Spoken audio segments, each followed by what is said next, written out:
your fucking pride. Monkey D. Goofy. D. Goofy. I'm just flopping this bad guy. Why would they do that, bro? Bro, because it's get you ready, don't Yeah, no!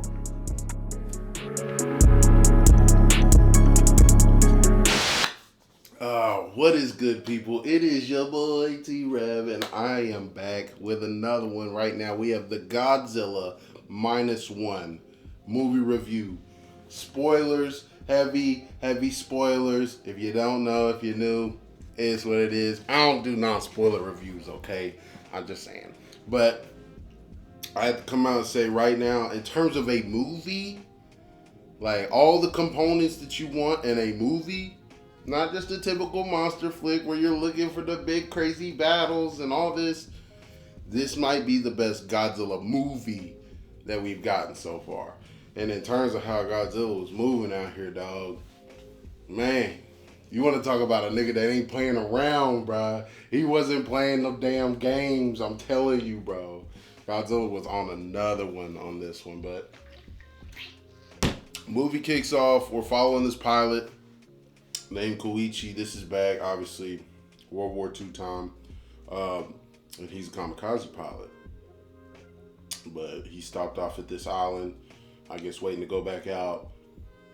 All of a sudden, Godzilla pulls up. And this was actually cool to see because in the opening sequence, Godzilla's hella small compared to how we are used to like actually seeing him in his full form and glory and all that stuff. Like, he's still big as shit, but he ain't the massive size that he is later on in the film, and then just everything that we've pretty much seen over here on the Western side.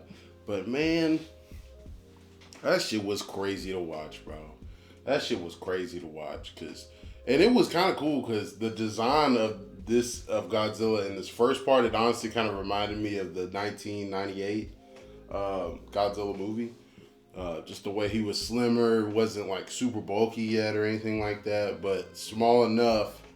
He wasn't as big as that one, but small enough to still interact with individuals on a 1v1 basis. Cause my goodness, bro, like these niggas take cover and then they're like, Koichi, get your ass over there in that plane, shoot that motherfucker. It's got a 20mm gun on it. It'll destroy anything. I know. And that's a good thing that you didn't do that, Koichi, because I'm not going to lie to you.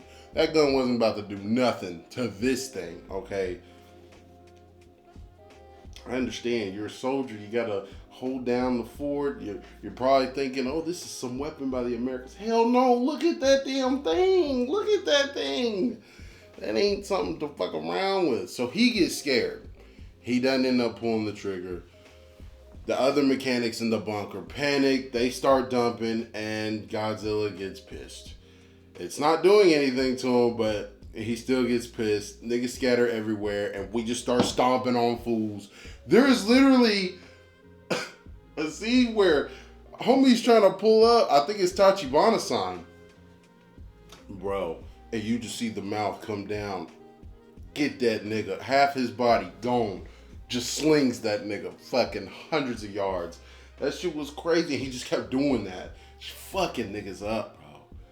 And it's crazy because by the end, Koichi survives, Tachibana survives, but everyone else dead. Island fucked. Okay? And honestly, if y'all would have probably left him alone and didn't do anything, didn't attack him, probably wouldn't have been no smoke for y'all, bro. Because the locals knew about him. They're the ones that told some of the mechanics that have been stationed on the island that, hey, yo, like, that's Godzilla. You know, and it seemed like they coexist with the nigga because he brings fish or whatever. That's what they say. I don't know what the fuck he be coming there for, but we kind of find out throughout the movie that it seems more of a territory thing. The thing that I think distinguishes this Godzilla from any of the ones that we get through King of the Monsters, all that stuff, it's just, this nigga is just, he's an animal, bro. He is a wild animal. He operates off of instinct. He's got his territory. Don't fucking step to him in his territory or it's up. And it's not like The other one is not like that. But you can definitely tell there's more intelligence involved. He's still hella predatory and territorial and all that stuff. But he's not using a machine gun to kill ants or nothing like that, bro. But this one, he just don't give a damn. So, go to the next morning. Tachibana is dragging his dead friends over in a line, and then he sees Koichi and he's fucking pissed, bro. Because it's like, why didn't you do what you were supposed to do? All these men had families that they needed to go back to. And you deserve to die, bro, because you left them out here. And for what? For what? They were just mechanics, bro. You were the only one that was actually capable of really using the weaponry like that. It's just, I understand why niggas get so pissed with him during this movie, bro. Because I understand it's wartime and it's scary, and everybody's natural instinct is gonna be like, you just want to survive. But when niggas' lives is on the line like that, dog, you signed up, you have a duty, and you need to fulfill said duty. So, he tries to go back home. And on the boat over, I will say this was a clean scene, because there's just hella soldiers packed all over the deck of this boat. I mean, there's basically no space whatsoever. And Tachibana pushes niggas out, get the fuck out the way, and goes and gives him this little packet, and it's got the family photos of all, I think it's like the 10 other mechanics that were with them that died just now. So you can already see it's just work, it's just grinding on Koichi, dog. It's just, you can tell the guilt is just building and building. And they don't stop there. It's really just the beginning. Go back home. City is in rubble. Alright, because apparently air raids have been taking place. There's nothing left. I mean, his house is just in shambles. And I guess a neighbor that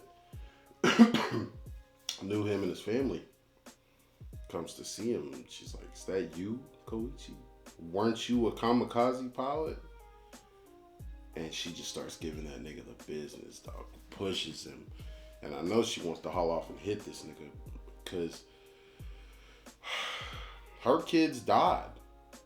And it's one of the craziest lines to hear, but you feel it and you understand why she says it. Because no, she's not right. She's not right for saying this. But it's impossible not to understand where she's coming from when she says this, dog. Because she's like, if you would have just done your job, my children wouldn't have had to die.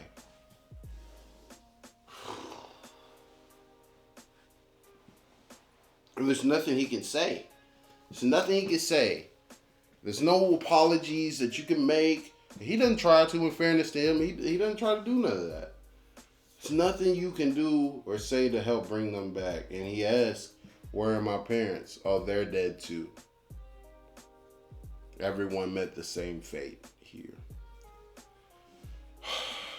So we move forward.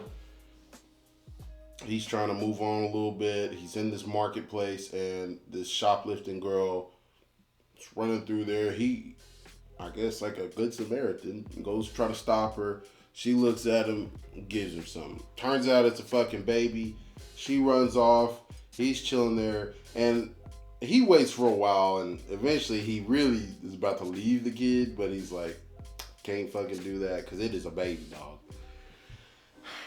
He wants to leave the kid, doesn't, starts walking out, and she's on the outside of this little marketplace.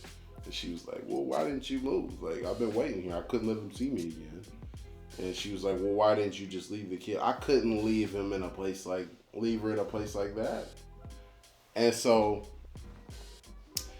the girl, who we find out her name is Noriko, and the kid's name is Akiko,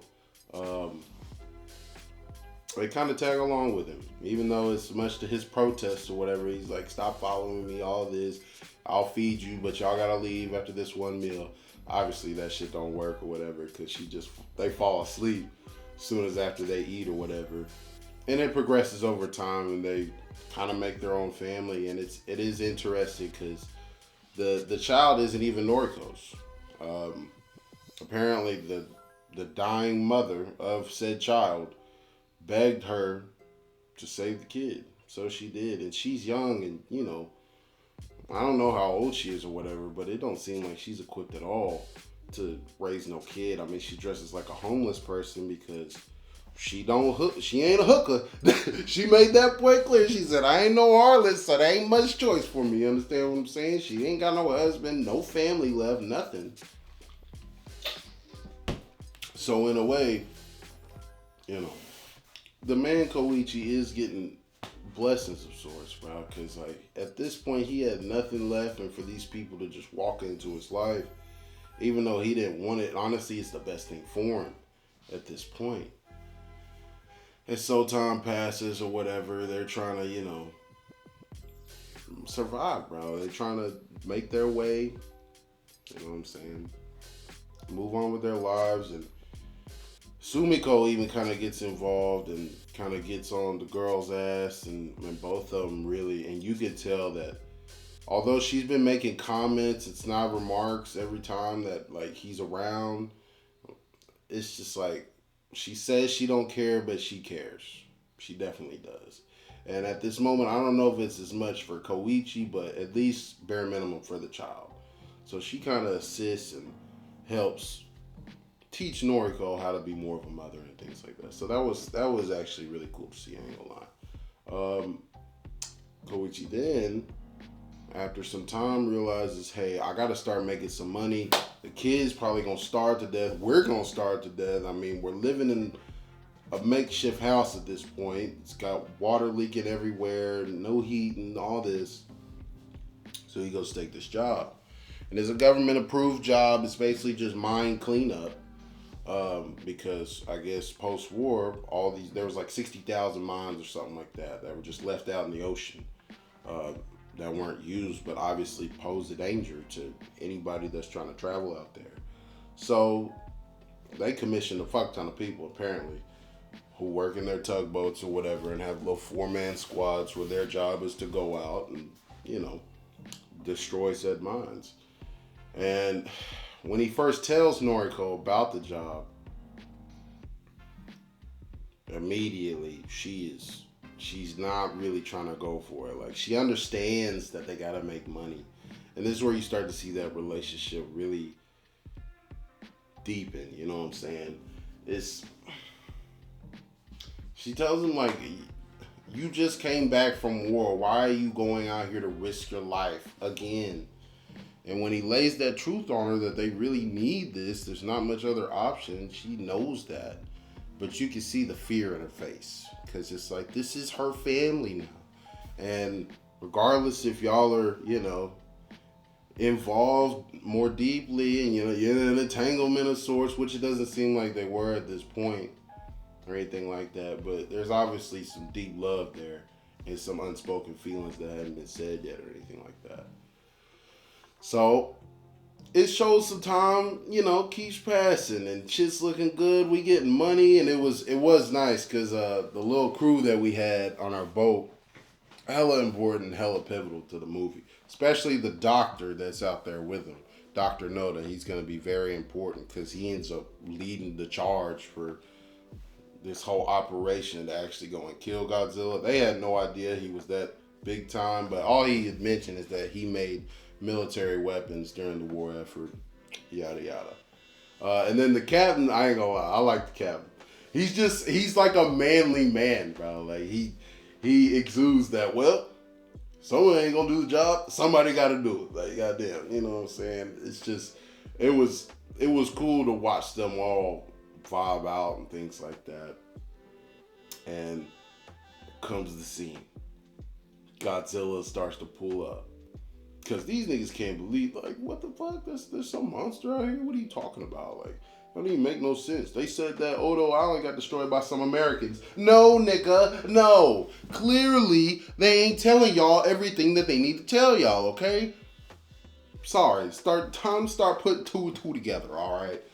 Because when y'all pull up on a warship that has been absolutely decimated, and not no normal way, not by no weather, not by running into no other ships, you see literal claw marks that's through that bitch. And it's just fucked. Out here in the middle of the ocean, the alarm bells will start going off for me, okay?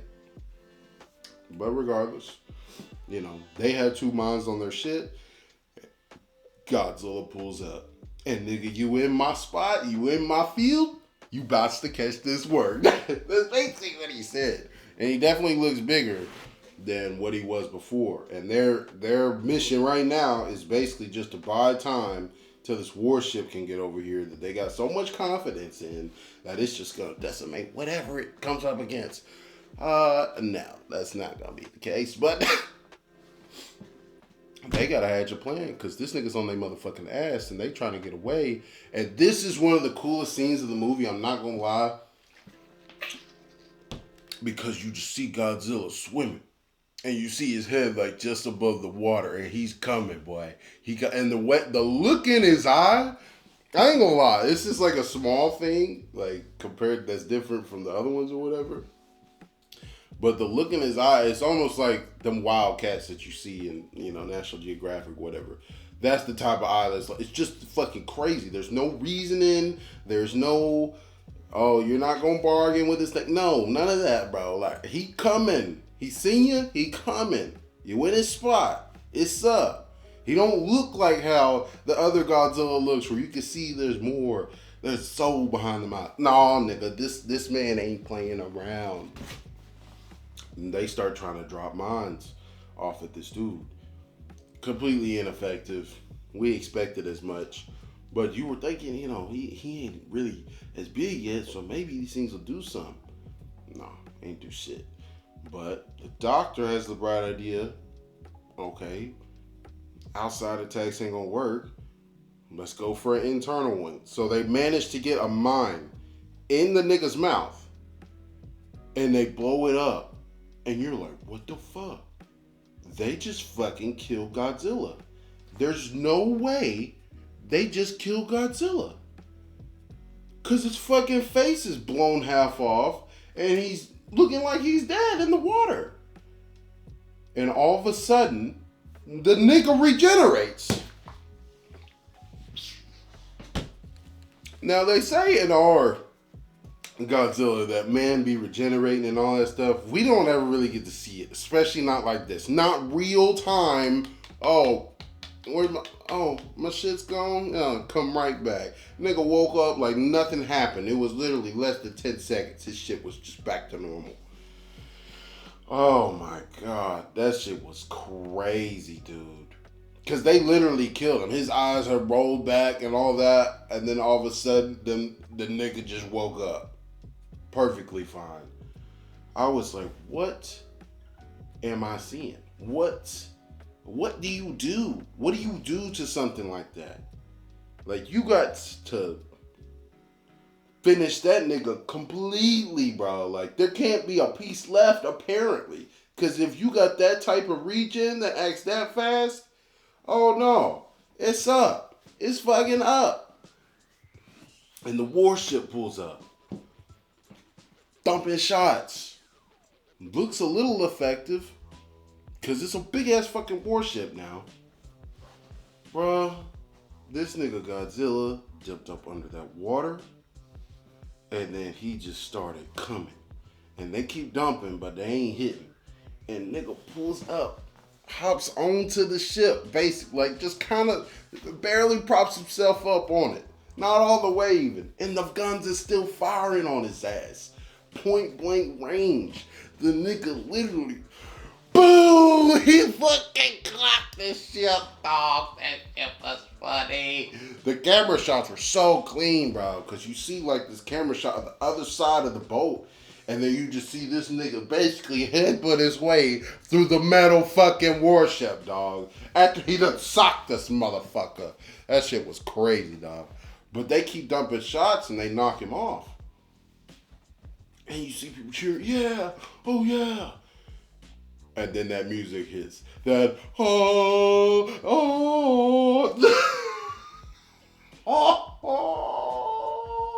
That shit was so good, bro. I have to give these niggas credit, dog. The sound design and the placement of like the Godzilla -1 theme, and then the old traditional Godzilla music scores that they was putting in here, fantastic, bro. It fits so perfect. It fits so perfect. I just couldn't take it, bro. I couldn't take it. Cause when that music set it and then you see that water start to glow blue,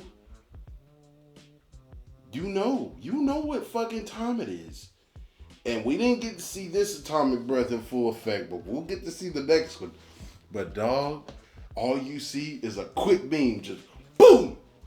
And then all of a sudden, boom! Nigga, mushroom cloud. Actual mushroom cloud. I know we say that this nigga over here battling Kong and all this stuff, that atomic breath is crazy. No,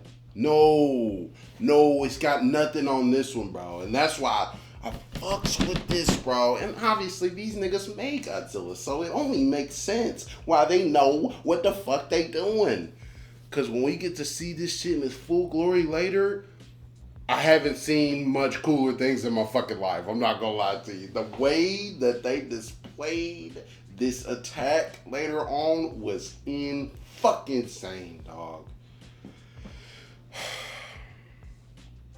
Koichi gets knocked out. Obviously, they lose. Warship's fucking gone.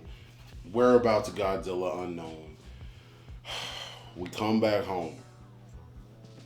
And this is following off the back of another scene where Koichi had invited his boys over. And, you know, they getting to know the family a little bit. And one of them makes the comment like, "Oh, Noda, don't be talking about a married woman like that." And she's like, "Oh yeah, I'm not married." And then she goes off into the kitchen and start doing dishes. Obviously, it's a very small house. She knows she gonna hear what they saying. And they're like, "Oh, what are you doing?" Like, and he kind of tells them the story like, "I didn't ask for this." And they're like, "God is giving you something. You need to take advantage of that. Like, don't you think that they want this?" And he's like, "Well, I don't want it." And he basically alludes to the fact that his war's not over yet. He's still so tormented by his past, by his failures, and his multiple times now. And even though this situation was a little different because he did fight back, he was still ultimately not able to do anything to Godzilla, bro. So when he says that, but I don't want that, I think part of it is that he doesn't feel like he deserves that, number one. And number two, he's just at the point where he doesn't know if he doesn't feel he deserves to live. So it's not only that I just don't deserve that happiness, I don't deserve to be here. That's what's going through his mind right now, dog. And it's fucked up. And then you see that she overhears the conversation, but she's just washing the dishes. And the reason why I mentioned that scene is because when he kind of came home and stuff, she's got a new outfit on. She's gotten a desk job in Ginza. And he's like, "Well, what are you doing? Like, do I not give you enough money or what?" And she's just like, "Well, I need to stand on my own 2 feet." And you can see he's trying anything to really make her stay. Like, he said, "Well, what about Akiko? Like, when you go to work, like, what will you do with Akiko?" And Sumiko said that she'll help. And there's no rebuttal that he has left. There's nothing he can really say because, bro, you never put it out there that you wanted that. You literally said that you don't want that. How else is she supposed to take that? And she even makes the comment like, "At this rate, you'll never find a good wife," and it just kills you to see it because you are the one for him, and he knows that, but he just won't say it, dog. He won't say it. And then we get to probably the best sequence in the entire movie, dog. Because she, obviously on the train to Ginza or whatever for her job, Koichi hears the broadcast.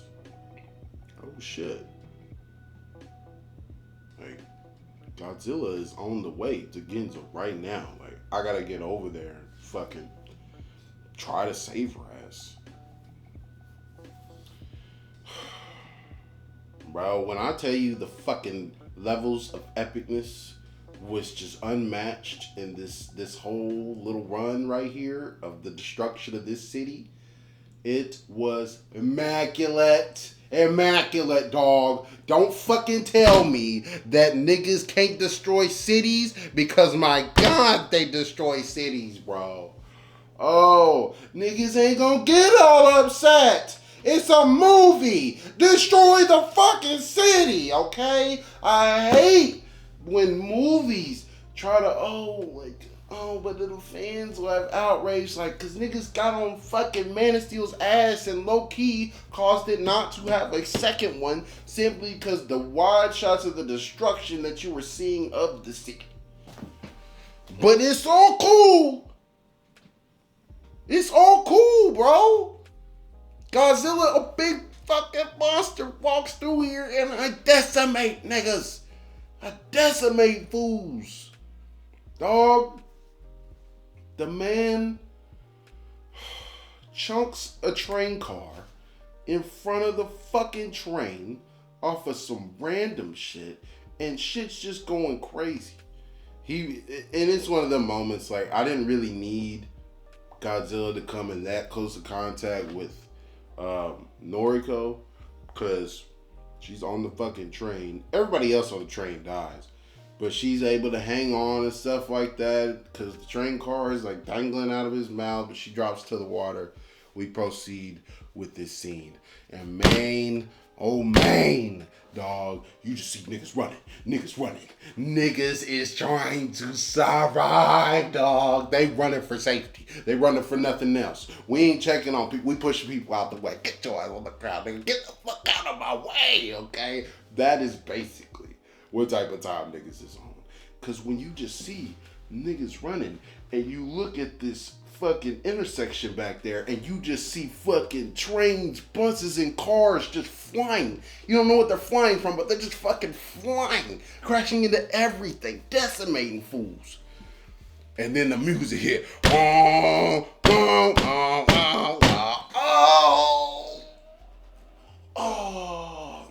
Hey, I almost busted a nut right in that fucking theater, dog. Cause it only got better and better.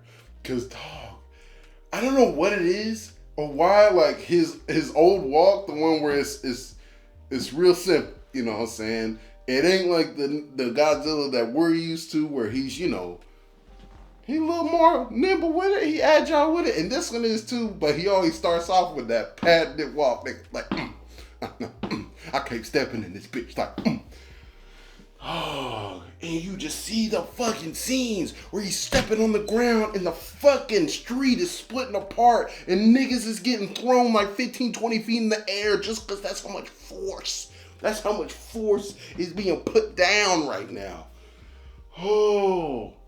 And probably my favorite scene of the whole movie, I'm not gonna lie to you. Favorite scene of the whole movie is these news reporters, dog. They're on top of this fucking building. And bro, Godzilla is right there. And he just, who else wants some of Debo? Fuck. Punch this fucking building. I swear to God, this nigga just headbutting stuff for no reason. Just fucking tackling buildings for nothing.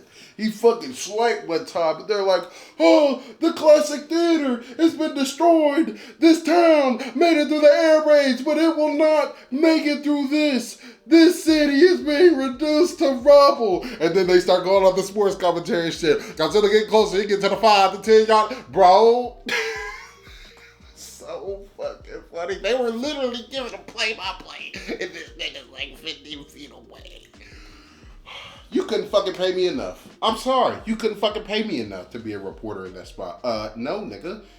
That's when you're taking your job a little too serious. I understand niggas have life callings and all that stuff, but bro, it's a fucking kaiju, and y'all got nothing. Y'all got absolutely nothing for this nigga. Okay? Absolutely nothing. And it's just so clean, cause bro, they keep on fucking narrating what the fuck is happening right now, and it really just adds more and more hype to the scene. And this nigga ain't even look at him. He just walked by. And you think they're gonna be safe, but the side of his leg barely brushes up against the building. Building fucking splits in half, and the camera shot was so cool because it stayed with the reporters, and you see the building falling as they're like trying to hold on. They fucking dead. Everybody dead. Nigga. In this event, they said that 30,000 people died. And tens of thousands are still missing. Over 20,000 homes were just decimated in a few minutes. And it only got better. It only got better. Because, he doing his thing. Oh, y'all want to line up like 50 tanks? You want to shoot at me? You want to shoot at me? Bro, everyone dumped on him all at the same time. And you see the explosions. Boom, boom, boom, boom. And you just see his face. You just see because you see that upshot, and then you just see his fucking face. He eating all the bullets. No reaction, dog. And the smoke just kind of engulfs him. And then he fucking pops out that bitch like nothing happened. Yeah, sure, he a little marked up and things like that. But he didn't do a goddamn thing. And all you really did is you said, you know what? Y'all want to fucking play? Y'all got some toy guns? Well, I got the big boy.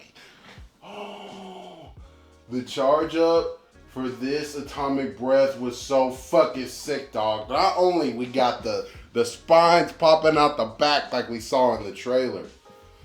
Bro, it took a while. I ain't gonna lie. Like, it took a minute. But, bro, the escalation was so fucking cool. It was so cool.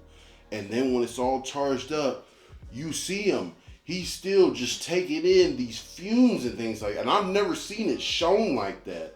But I need to dive into these other Godzilla movies, bro. I really do. Because that shit was cool. That shit was cool as fuck. And then when he went to go launch that bitch, he didn't even launch that bitch at like the tanks or nothing like that. He just launched it off in the distance. And bro, I'm telling you, it's like a fucking hyper beam that lasts for like a second. And then it's gone. But when he shot that bitch, the fucking buildings looked like they were just melting away.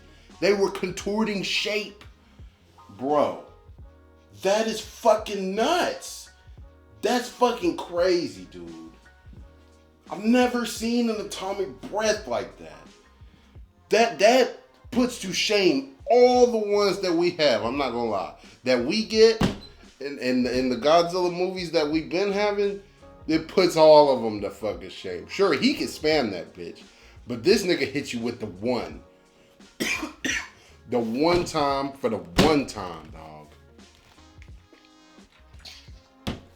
And just before that, Koichi somehow, and it's definitely plot. How the hell do you find Noriko just out in the middle of a random street in public? I don't fucking know amongst this whole crowd. I mean, I know she fell down and stuff, but like, nigga, you came from another city and somehow you just knew exactly where she was gonna be. Okay, that's just nitpicking though, you know what I'm saying? A little plot stuff or whatever. They're trying to get away, and when they witness this happen, you see the fucking mushroom cloud go up. And you know how the sound's delayed with a nuke? Ooh, excuse me, or whatever. And then you see the fucking shockwave, and you just see the fucking clouds coming, and they coming fast, dog. This shockwave's gonna be crazy. And then Noriko pushes this man into the alleyway, and you just see her go, woo. And it was so fucking cool. Cause not like a second after that happens, you see all the shockwave going this way, all of a sudden it just fucking reverses, dog. Like, I don't know the science behind it. I don't know why it did that, but that shit was fucking dope, dude. That shit was so cool. And then he walks out and he's traumatized, bro. He's like, Noriko? And you see what he sees, and there's nothing, bro. There's nothing. There's no building standing. It just is not. It's all rubble. And you just see bodies all over the place. But she's nowhere, bro. Like, she gone. That shit killed me, man. It damn near brought a tear to my eye. Cause they did, like, although they had kind of split up, so to speak, like when he came back from his encounter with Godzilla the time before, they were starting to get there, bro. They were starting to, you know, really open up to each other. Cause, like, you know, she had come back to kind of take care of him and let him see Akiko and all this stuff. So she was kind of still staying there or whatever. And there was even a scene where she's like, what are you struggling with? What is the burden that you have? Why can't you just share it with me? Why won't you let me into any part of your life?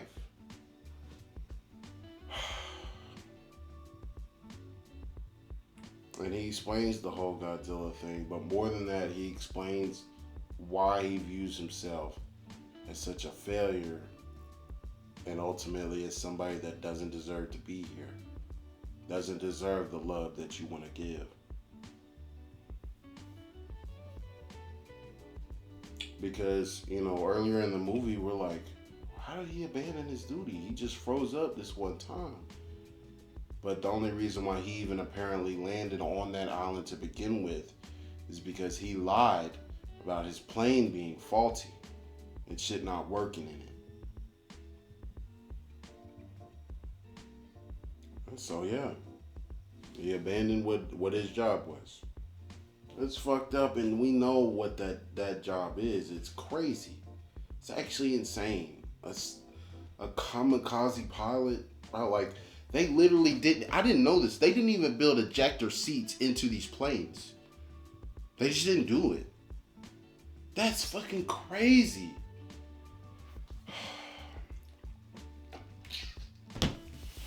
And it just sends him down the spiral when he's talking with her about how, like, no, this is actually all a dream. I've actually died a long time ago on that island, and I'm just rotting somewhere. This is the last dream of a dead man. And she just has to hold him, bro. She's like, you're alive. She has to tell that nigga, like, you're still here. You're still here. Like, that shit was powerful, bro. And that shit literally, like, just happened. And now, she just gets swept away with damn near no hope that she survives that. I don't know how you survive that, bro. I really don't. I really don't. Like, besides the fact of all the radiation that should be pouring out everywhere because of these attacks that he's been letting off, everything was fucking gone, bro. Everything was just destroyed. There was nothing. And she saved him after he had come to save her, and you thought that they were gonna get away and it was gonna be fine. It just kills you, man. It kills you. And then it don't help when the next scene is the funeral. And Akiko starts crying, asking where her mom is. And she's only like 2 or 3 max. Probably 2. Bro, he just walks off into the other room. And he looks at the pictures. He looks at the parents. At his parents, and he's just like, well, you just couldn't forgive me, huh? Like, when I was so foolish to think that I could have a life, y'all won't let me have that, huh? And he starts laughing, bro, and it just makes you think about everything that he's been going through. He literally said he has dreams that all those people and his parents call to him and they say, why aren't you with us? How come you keep cheating death? Like, that is fucking crazy, dude. That's crazy. I couldn't imagine being in that spot. Especially at that point, now that your lady is gone, You gotta raise this kid by yourself. You really don't feel like you got much left. And that you probably can't give Akiko anything beneficial. Like, what good are you to her? Like, I know all that's running through his mind. And that's what plays up to this final run-up of this movie. Because after the Ginza incident, a whole bunch of private citizens got together and they said, okay, the government ain't gonna fucking talk about this shit. They ain't gonna do anything about it. America's not gonna come and help because they're saying that, we worried about the Soviets. Can't do shit. I mean, Soviets, you never know. I don't know. It is fucked up, and I know that was like a big fear back then and all that, and it definitely went on for decades after that. But that was just a convenient excuse, bro. They knew damn well that they were doing. They were like, hey, why don't y'all try to take care of that? We're gonna stay over here. We're not gonna help you. Y'all figure it out. My thing is, I don't even understand how you could try to keep that secret, dog. 20,000 homes, 30,000 people died, and you gonna try to keep that a secret? A whole town, a whole big ass city is in rubble. How do you keep that secret? I don't know. But you see now that Koichi's locked in. He locked in. He's gonna take this nigga out no matter what happens. Cause, bro, when he didn't see Noriko, I'm sorry, I keep going back. But when he didn't see Noriko, and then he turns to see Godzilla, it was so fucking cold, bro. It was so cold. Because you see the smoke just like flying away from him. And he just rises up and he just looks at his work, bro. And I swear, this is little moments like that. He just looks at his work and he just looked like he was so content. He was like he was Thanos. He said, I'm the best on a grateful universe, dog. Because then the light starts shining through. And then, bro, he looks like God. And then I don't think that was an accident, bro. That shit was so well done with how they portrayed Godzilla in these little moments. And then it just fucking turned back to Koichi. And he just starts screaming, bro. The rage that he must have towards this thing. Because he has to feel like it's taking basically everything from him. It will not leave him alone. It won't let him have a life. This is how you get people to care about the human characters in monster movies. Did we get a little bit more than I personally would have liked? Sure. Would I have loved? I really just need like one more city destruction sequence, and that, hey, you would have never heard another thing from me. I might have disappeared off the face of the earth because I would have been, the hype would have been probably too much for me. But this is how you get people to care about your characters, bro. There's depth, there's struggle, they're fighting with themselves and what they do or do not deserve in this life. That shit is so on point in this movie that it can't be taken for granted. Especially when you compare basically any other Godzilla movie we've gotten. I don't give a fuck about Millie Bobby Brown. I don't give a damn about none of these other main characters we've had. I don't. This is how you do it. Alright. Where was I? Oh, okay. So yeah. Noda is one of the main people of these private citizens. He kind of comes up with the plan. And it is very scientific. And I like the way that they break it down. Really just so much to how Godzilla works and things like that. It takes time for him to regenerate the atomic breath. That's why he don't spam that motherfucker. He has high level regeneration. So really, you need something that's going to take him all out all at once. The reason why, apparently he could just float out here in the water. I don't know, it's like salt concentration or something. But that's why in certain scenes that happen later, which is so cool, it looks like he's literally standing out in the middle of the ocean. He ain't touching the floor or nothing like that. It's just, he can apparently float like that and just kind of walk around like it's no big problem. That shit is clean, I ain't gonna lie. And their plan basically is to attach these cylinders or whatever to make him sink, and hope that the pressure of the sea itself can crush him. And then if that doesn't work, then they have inflatable things as well to fucking force him back up, like in a very limited amount of time, and then decompression at that point would kick in and destroy him, because there shouldn't be any living thing that should be able to deal with that type of decompression. And while I do think this was a solid plan, it's accounting for so much, bro, because this is not a normal animal. This is not an existence y'all have ever known like that. So assuming that these things are gonna work, I guess it's really just like you have no better options. This nigga eats newts, okay? He eats them to the face, because they did show the Bikini Atoll scene happen in this movie as well. And really before that happened, before we saw him pop back up in the city, you know what I'm saying? So clearly that only made him get way stronger and way bigger, right? But it was just cool how they got so in depth as to like how he kind of works and things like that. Seems like they have much more of a better understanding of him than any of our fancy government organizations that claim to watch him on our side or whatever. But Koichi goes to recruit Tachibana again, and obviously their reunion was tense would be an understatement, but he's able to draw him out, get him on the team, because he needs him to fix this plane.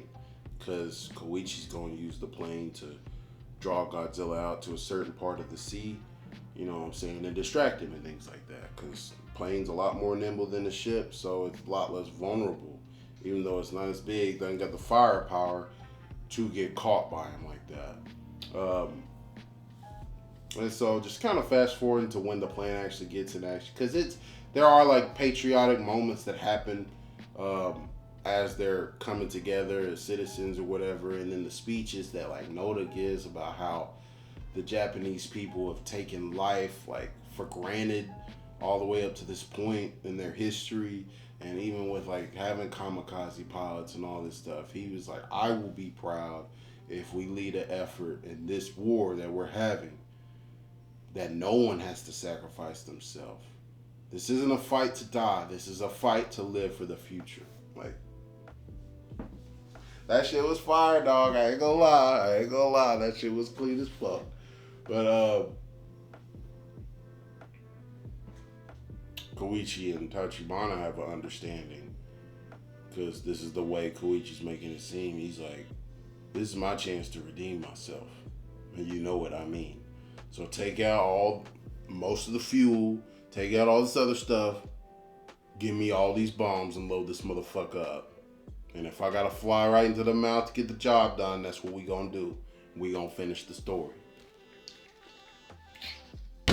And it's sad because all the people that looked down on him or, you know, didn't fuck with him like that, they've come around, but it almost seems like it's a little too late type of thing. Because Sumiko is greeted by Akiko one morning or whatever, and she hands her a package, and it's money to take care of Akiko for the future. And apparently she gets a telegram or whatever as well. But you see like the emotion in her face. Like it's not something that she wanted. And she's like sad that he's going to go and do this. And she wishes that she had a chance to change his mind. And even when the captain and the others are on the boat or whatever, and the captain makes a comment like, Koichi, I'll never forgive you if you leave Akiko an orphan. And he doesn't say anything. And he gets heated because he knows, like, oh shit, like, yeah, we may have let him up in this plane, but was that such a good idea? Because, yeah, it may help us win, but we're going to lose our friend. Because there's probably only one thing on his mind. What else does he have left?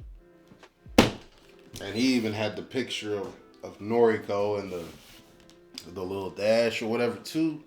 Oh shit, you knew it was up.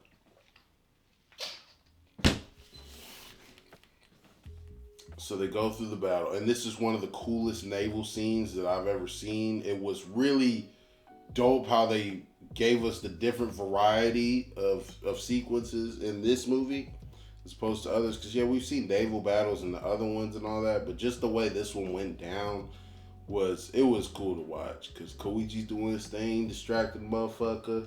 They got 4 warships that's circling around. They already used one as bait so they could draw out the atomic breath, and that way it'll take time for it to regenerate and he can't use that bitch again.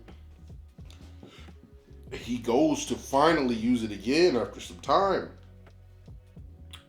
but they were able to already get the shit attached to him. And it's crazy because he was fully charged up, bro. He was about to let that motherfucker loose. And then they hit the button, send his ass down to the bottom. And it was crazy because he just...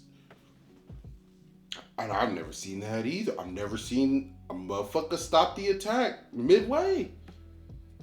You see him at the bottom of the ocean and he's still lit up. And then all of a sudden, mouth closes, all the spines go in. No light whatsoever.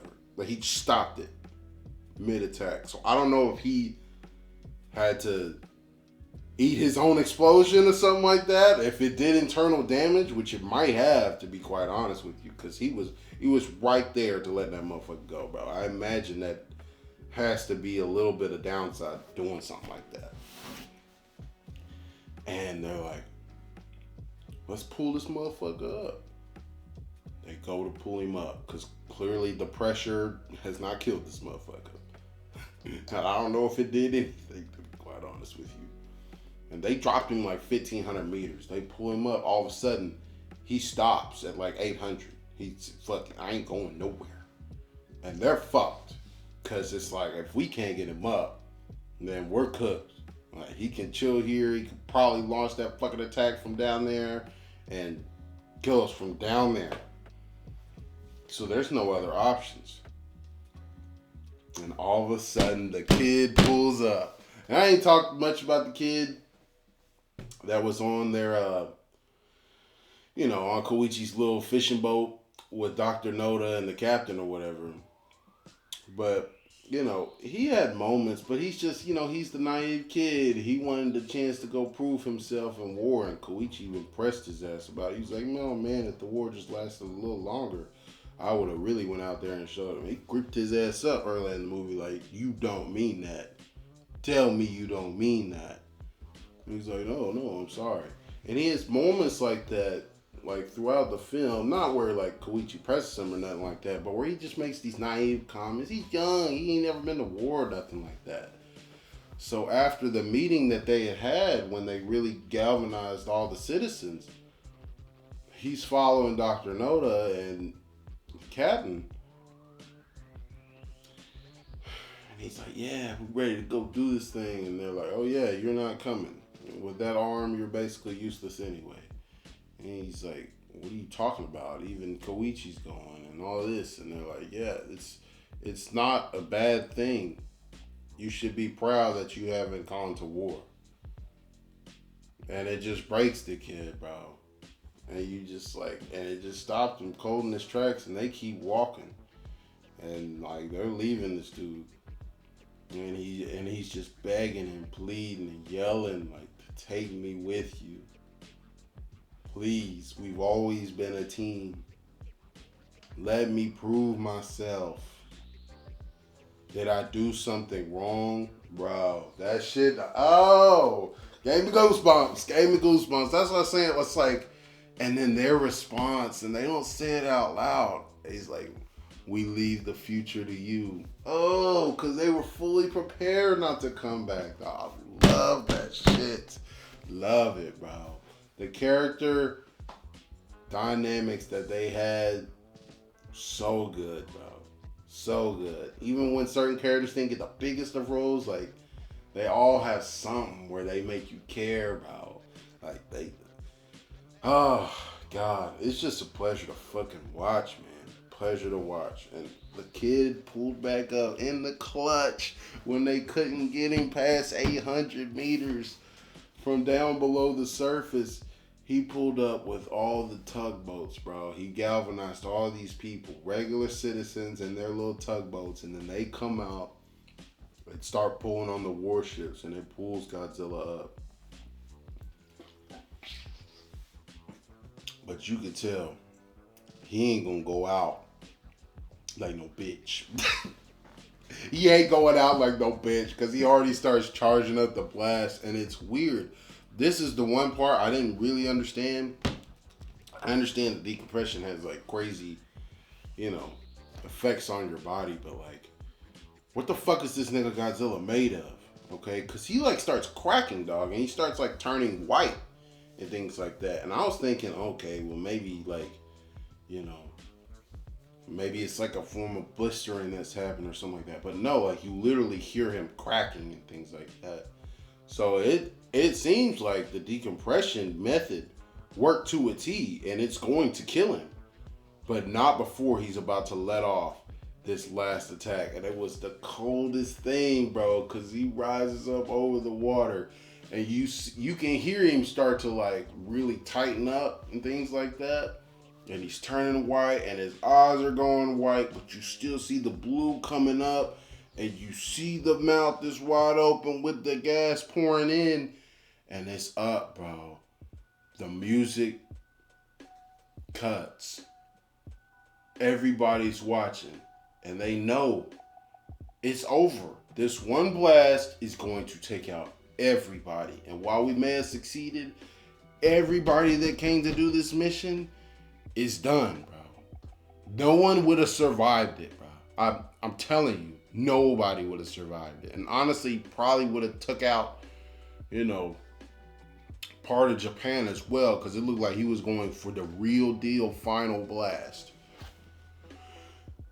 And when there's no music, all you hear is that fucking propeller going.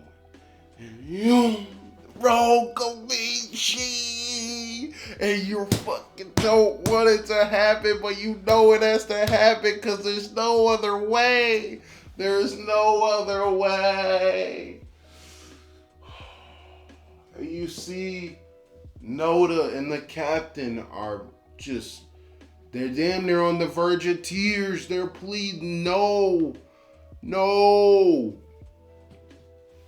Flies in. Takes a second to activate. Blows that motherfucker up.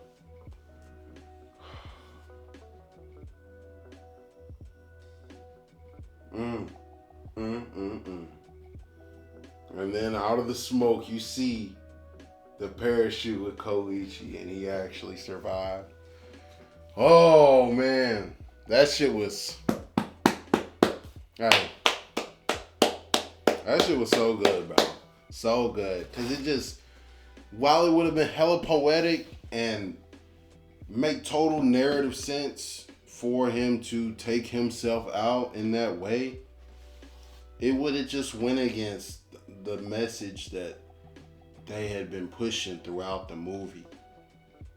It's like not all of the traditions and customs that, they may have had, and obviously like everybody like this had customs and things like that that's just outdated and it's not right.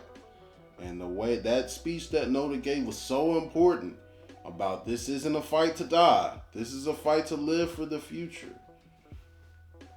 Wow, that shit was so powerful, bro. So powerful.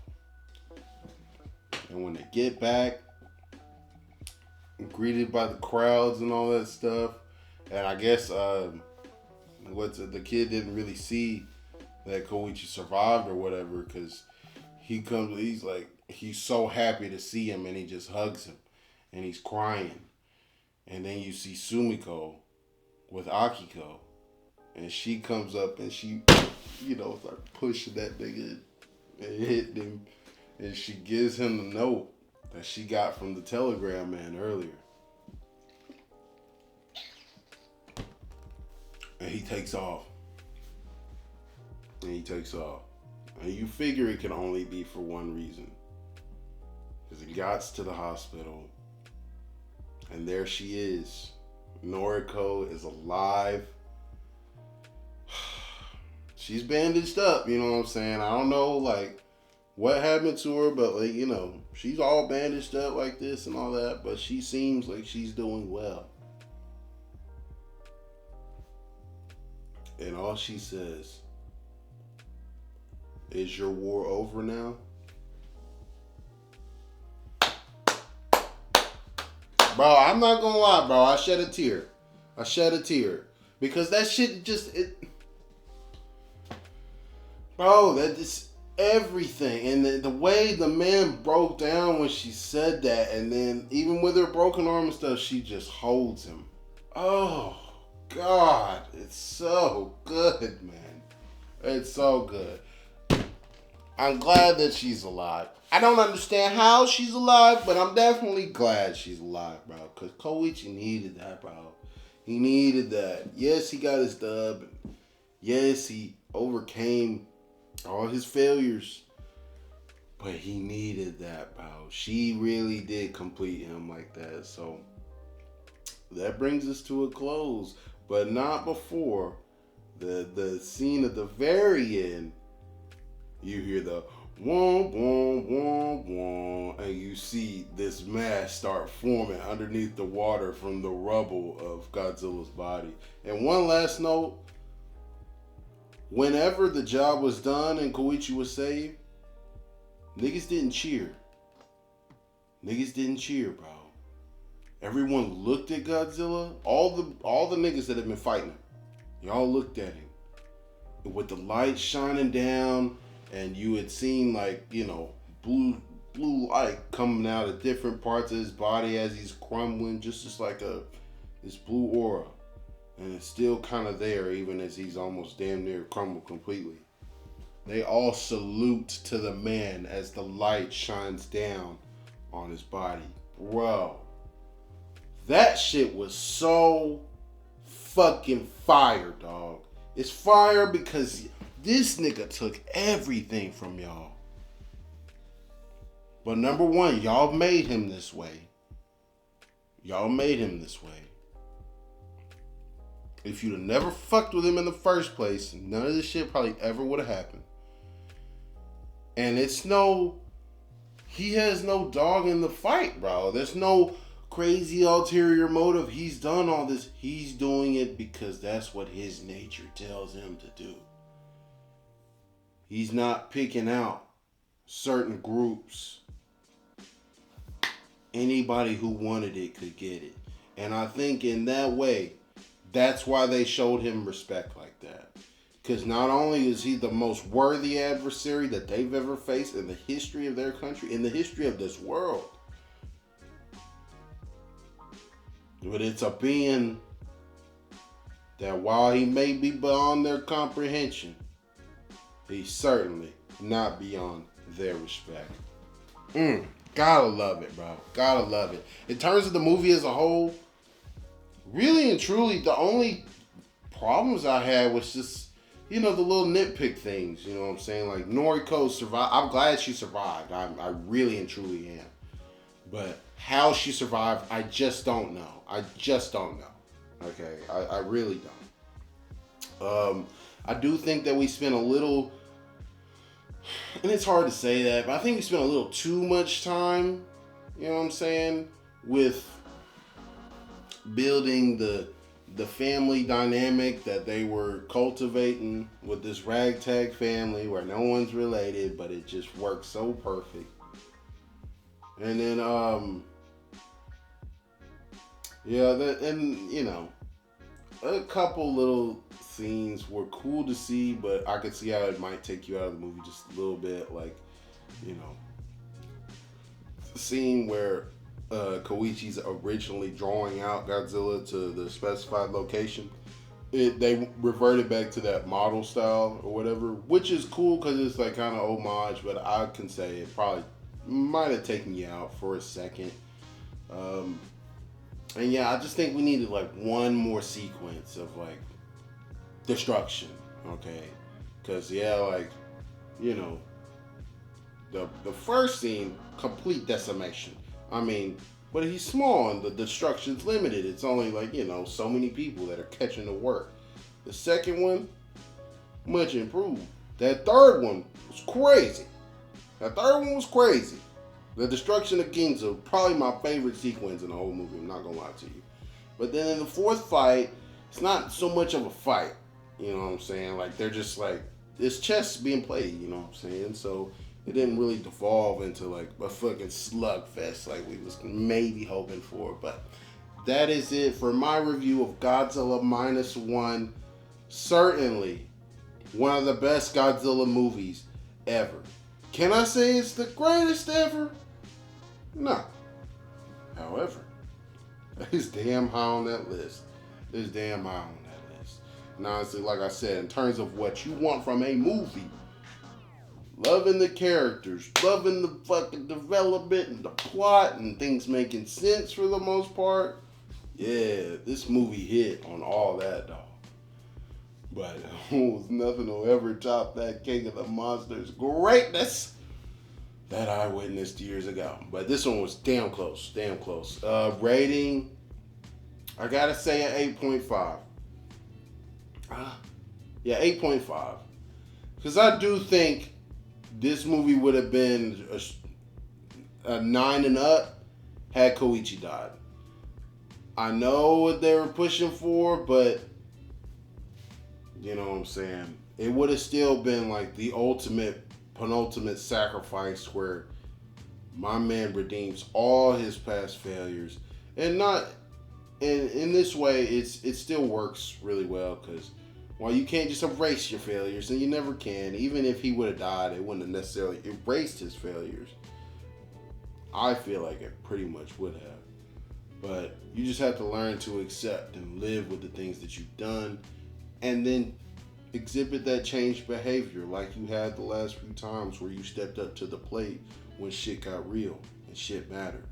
All right, that was actually really, really cool to see. But let me know what y'all thought about the movie, bro. I know this has probably been one of the longer reviews I've ever done, but honestly, man, I will be going to rewatch this movie over and over. If you have a problem with watching subtitled movies, please get over it. Please. Just for this one. That's all I ask. Just this one. Okay? Because you're missing some greatness if you don't go check it out. All right? And I'm pretty sure it's one of the highest grossing Japanese films to ever come to the U.S. box office. Period. That tells you all it needs to know.